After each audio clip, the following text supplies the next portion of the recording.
Okay. So now we're going to do the last group of consonants. Okay. And up till now we've worked with consonant pairs. So there were how many in each group? 2. And one was quiet and one was Loud. Or noisy. exactly.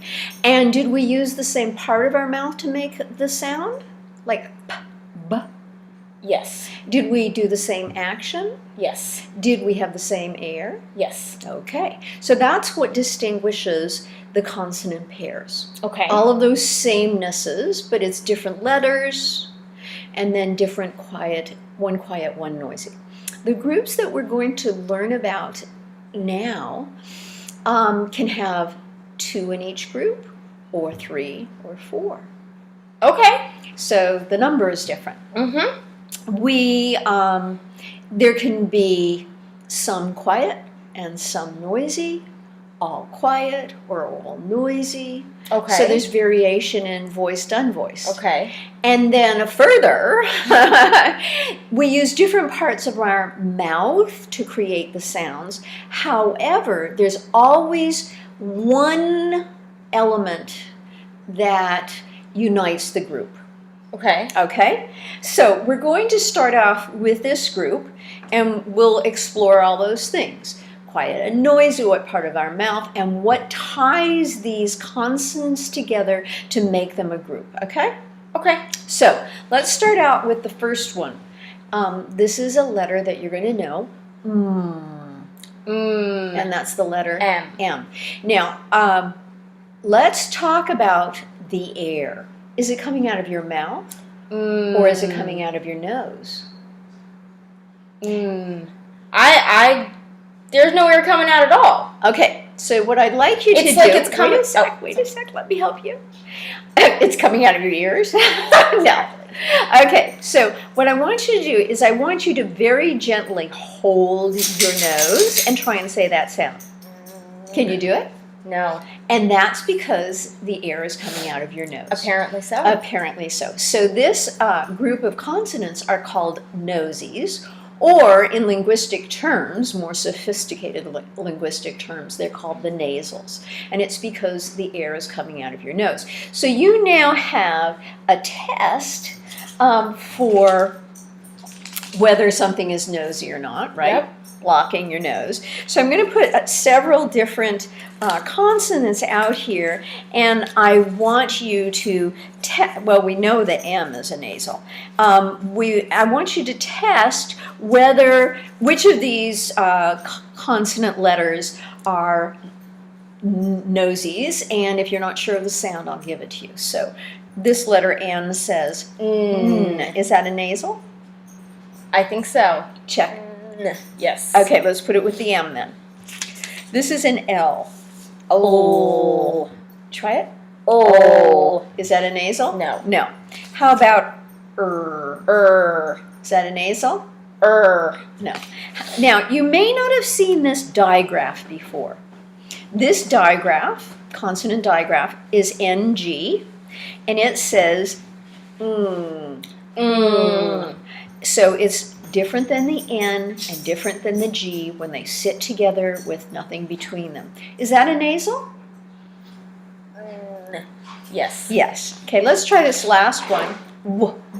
Is that a nasal? I don't think so. Okay, I agree. So we have 3 nasals, and let's look at the couple of pictures that we have left, and which do you think would be the picture for the nasals?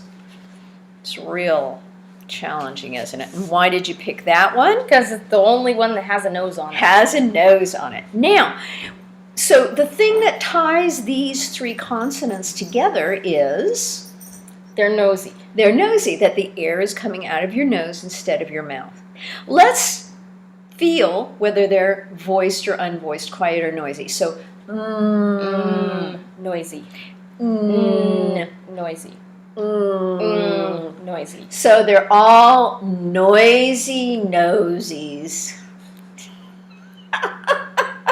I don't like it. Okay, now just to be able to discriminate, tell the difference between these three letters. Because when you're reading and spelling, it's kind of hard to tell the difference. So if we have a distinct understanding of how we use our mouth to make the letters, it will be easy for you to say, oh, is this an M? Is this an N? Is this an NG? So when you say what part of your lip is blocking the air so it must come out your nose? Your lips or tongue? Your lips. Yes, and those are kind of in the front of your mouth, aren't they? Okay, let's try this one. Your tongue. Your tongue, front or back? Is it front like or is it back like g?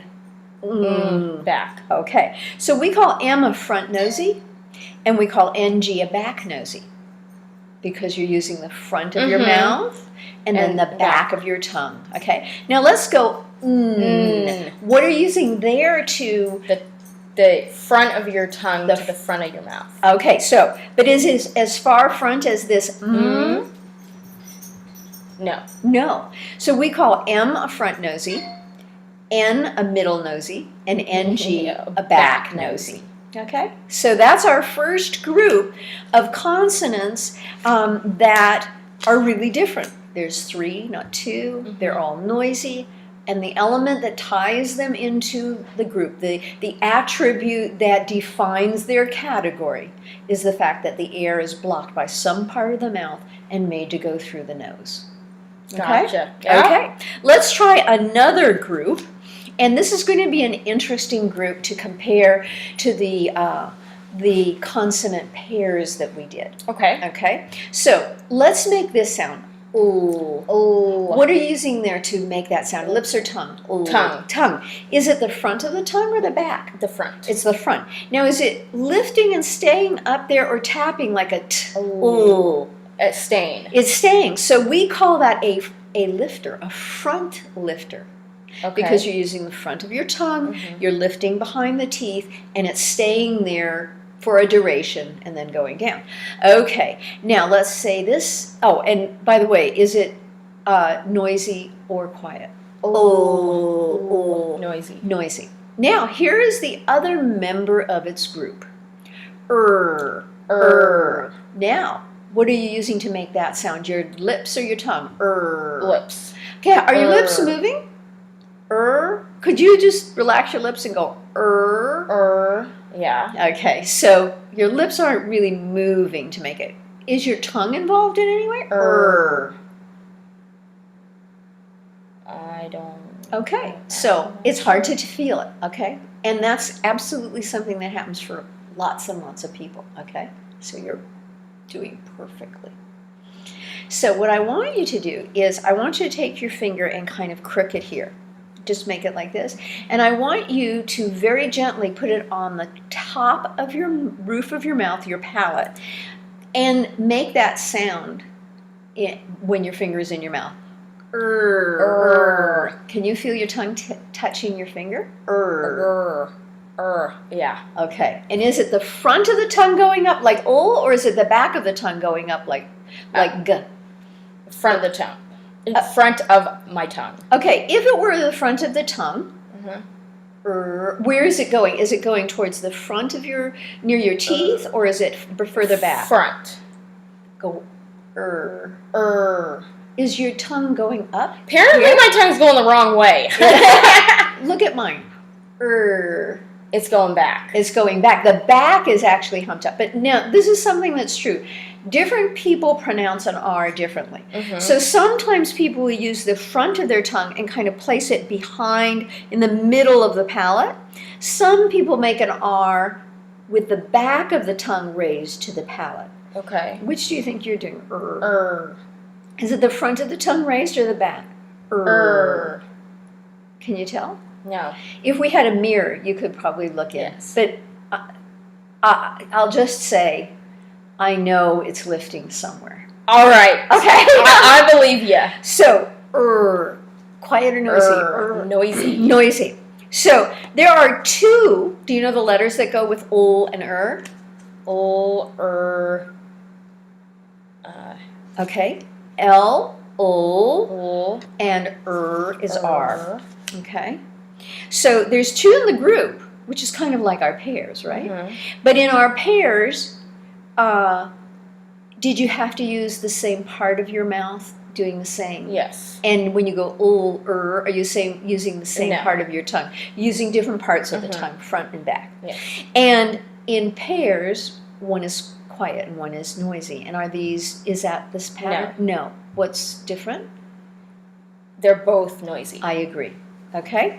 So this is the picture that goes along with it. And what do you see in this picture? What is the camera picked to snap on?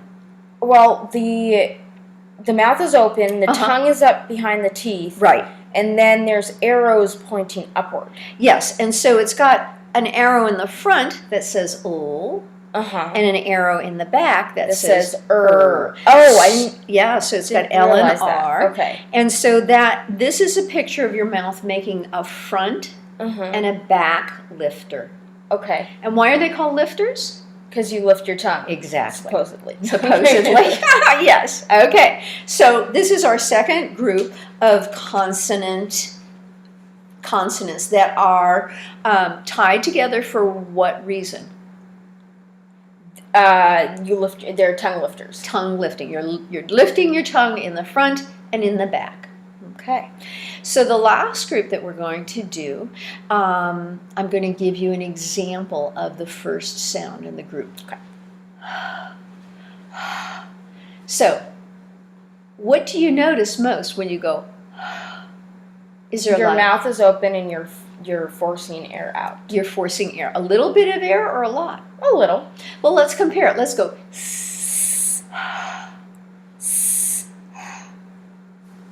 Well, I guess it's a bigger area. So. It's a bigger area, okay. And you described it perfectly. You're kind of like opening your mouth and a lot of air is coming out. Mhm. You're not really doing anything except getting the air out of your lungs. Mhm. And is that voiced or unvoiced, quiet or noisy? Quiet. Quiet. And because there's a lot of air coming out, we call this a windy. Okay, cute, eh? Uh-huh. Okay, and the picture is A gust of wind. a gust of wind. And do you know the letter that goes along with H. H? Now, there are two other groups of letters that go with the windies. One is WH, which is a digraph, and the letter W. Okay? Now, before we even talk about the sounds, we have to talk about American English and people in England who speak English. Okay. In England, these two letter combinations are pronounced completely differently. Okay. In America, these two consonant groups or letters are pronounced the same. For spelling purposes, we are going to, I'm going to teach you how to pronounce them the way the English people do. You don't have to go around talking like an English person, but for spelling purposes, you might have a way of pronouncing a word that is different for a word that has WH in it and a word that has W in it, okay? And so WH, when you pronounce it, I want you to almost imagine in your mind that the H comes first and the W comes second. Okay. If you were to look in the dictionary with a word that has WH and look at the pronunciation guide, it would have the H first and the Okay. W second. Okay. So the way you pronounce WH is now, is that voiced or unvoiced? Unvoiced. Unvoiced. And the way you pronounce W by itself is w. W. Is that voiced or unvoiced? Voiced. Okay. So one way of differentiating is whether it's voiced or unvoiced, quiet or noisy. Now, just as we organized the nosies in some kind of way to help us remember it, because our brain likes patterns, we are going to organize the windies Okay. from the most windy to the the least. least windy. So we're going to compare these two for the how did you describe it? How wide the air is, okay? Mhm, Okay. mhm. So we're going to say the WH first and then the H. Which has more air? Well, I think they're kind of equal. Okay, Though I know let that's me do not it the- on your hand. Let me do it Okay. on your hand. So this is WH. And this is H. Which has more air? I guess the The WH. Okay, so WH has more air than H. Now we're going to compare the WH and the W. Do you want me to do it on your hand or do you want to try it? well, I'll try it again. Okay. Which has more air? The WH. Okay, now let's compare H and W. Which has more air? The H. So if we are putting our windies from the most windy to the least windy, it goes WH H. and W. And the windies, WH, is it quiet or noisy? Quiet. And Quiet. and wah, Noisy. noisy. So these are the three groups of consonant groups. What ties the nosies together? That the air is coming out of your nose. What ties the lifters together? That you're lifting your tongue either front or back. And what ties the windies together? The amount of air coming out of your mouth. Exactly. Okay. So those are the consonant groups. Okay. And just for the teachers, I want to say that there's one more group of consonants. They are called the borrowers, but it's actually easier to teach the borrowers using different spelling experiments from our spelling program rather than doing it right here. So you have now witnessed how to teach all of the different groups of the consonants.